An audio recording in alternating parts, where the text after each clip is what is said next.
Hello friends, this is Chandrakant from Akulmac Technologies. Welcome to Topbrass Multiverse. And what we are discussing today, we are discussing about colonizing the space. And as a species, as a species which is intelligent, we can make different gadgets, we can make spaceships, we can solve puzzles of the space and universe. Uh, I think it is but natural for us to go out of Earth and colonize other planets. And I think there is always first time for everything. The mankind, primarily one of the countries on Earth, which has taken lead, which is America. And about 50 years back, they sent their people on the moon. And after that, after the first Apollo mission, nobody has gone to moon. But there has been a lot of research.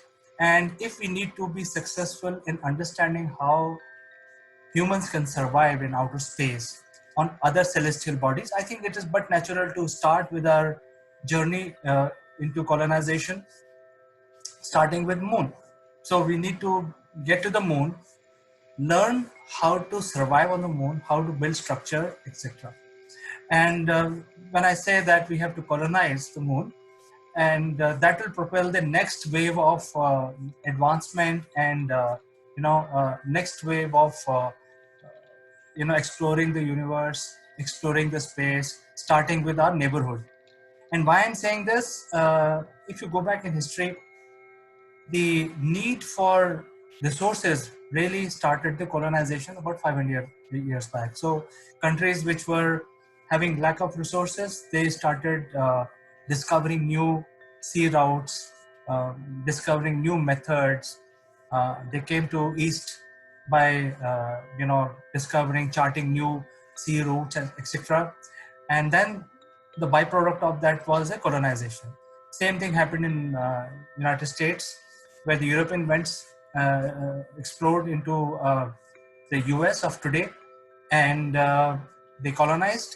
However, the people who colonized then started an uprising against the colonization, and hence they became the first democratic country in the world as we know it today.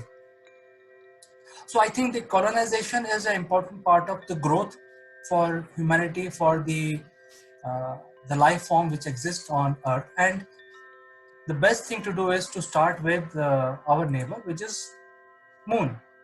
And if you look at the Moon, it is a very strange satellite. It is almost like 25% of the Earth's mass, and it is in fact so large that the the Moon is not rotating around Earth. In fact, Earth and Moon are rotating around a center of central gravitation axis, which passes through Earth eventually. But then it affects the motion of Earth as well. So it makes the Earth wobble little bit. So I think that is a discussion for a different video, but I think let's concentrate on the moon. So when we look at the moon, it is a large object. It has substantial amount of gravity. It is stable. It is tidally locked. That means when it is tidally locked with Earth, it means that only one face of the moon is visible from the Earth. So if we start our colonization efforts on moon on the surface which is visible on Earth, we can then monitor what is the activity going on right from Earth. So in case there is some activity, we have the very powerful telescopes and different kind of instruments which we can focus on the surface of moon, and then also monitor what is going on there. But after reaching on the moon, what drives uh, the next wave of scientific exploration? Because scientific exploration is only a cost center. It will not generate any new revenue. Hence, the motivation to start uh, moon mission is very, very little, and it is not going to last for very long. So I think we have to bring some rule of economy to the colonization. So I think in last 50 years, even though we have not stepped on the moon, a lot of samples were brought back to Earth by the astronauts and also the cosmonauts of the USSR, and all this data is now available. And subsequently, a lot of research was done.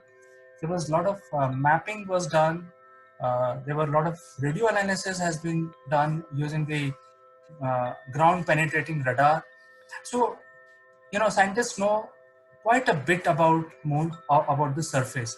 And now if you see, this particular image is about the image of this face, which is always facing the earth.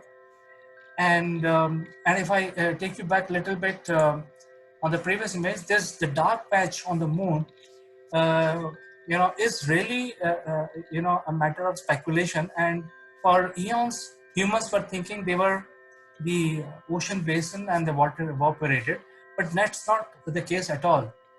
For some few million years back, or maybe billion years back, there was geological activity on the moon, and there were volcanoes, and these volcanoes were oozing out the lava. That means at that point in time, the moon core was hot and it was erupting. So this black portion is basically the lava, which is a new surface, and it has come out from the inside of the moon.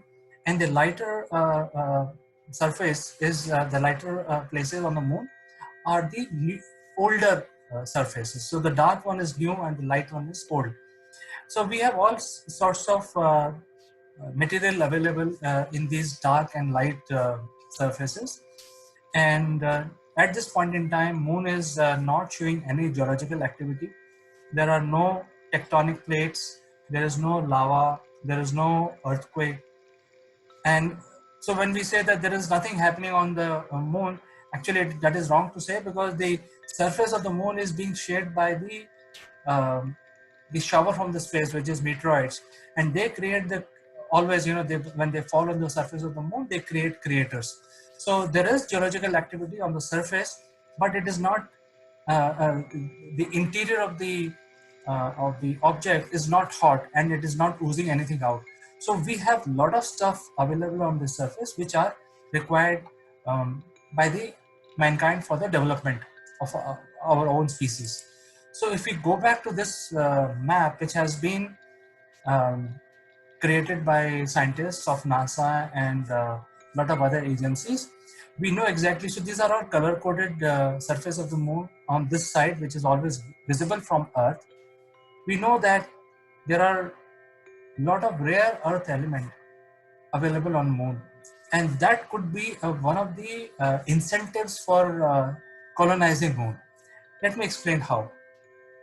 So when I say rare earth elements, these are the elements which are required for our machinery, for different use, but they are not found in abundance on earth.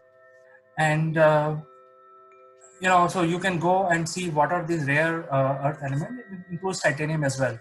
So, and titanium, as you know, is used in all flying objects, in aeroplanes, etc. So there are very few countries who have the monopoly of producing the rare earth elements or metals. So there are two. The rarity is actually two kinds. One is, first of all, even if there are resources available, we don't have the rare earth element found in our own country. So then there are natural barriers to produce this rare earth element. Right now, the rare earth elements are found uh, in primarily 3 to 4 major areas in the world, and China being the largest. China as a country has the largest deposit of the rare earth element. So they excavate these metals and then give it to whoever wants it. So they have sort of a very huge monopoly, followed by US and followed by Australia and India. So these are all small uh, portions that they have, but rest of the world has very small. So rest of the world depends on primarily these 4 countries because they have the natural resources in their own country. And if I give you a little bit data points about who's producing these rare earth elements. So obviously China has the largest deposit, and they are actually excavating it in a big, large volume. And then they are the major supplier of the rare earth element, which are used in a lot of our machinery, aeroplanes and computers, and a lot of other, different use which are required. So while iron is also one of the most found element on earth, and it's most stable, but then we also need these rare earth elements to make our machinery complete. And fortunately for us, the moon shows a lot of good signs of having a huge deposit of rare earth element, and that could be the incentive for mankind to go establish the first colony. And primarily these colonies will be mining type colonies. But when the miners goes to uh, moon, they need to survive, and hence the exploration, geological exploration, scientific discoveries will be part of this whole process. So first we have to create an environment where we start looking at moon as a good place for us to start mining, starting with rare earth element. That there could be others also, which are the elements which are not found on earth is the first side of it. Now, why I'm saying this is important, um, primarily because if you look at the gold rush in 1700 and 1800, that really shaped America. The America of today that we see, so many people came from far off, from different parts of the world into America, primarily because there was a gold rush and people wanted to find gold and become rich overnight. And that propelled the expense of the empire of the country to such a vast area. So I think this is how the humans have evolved, and this could be one of the great reasons for us to go back to moon, start a colony, um, have an economic reason. Anyway, we need these rare earth element for our machinery, for our use.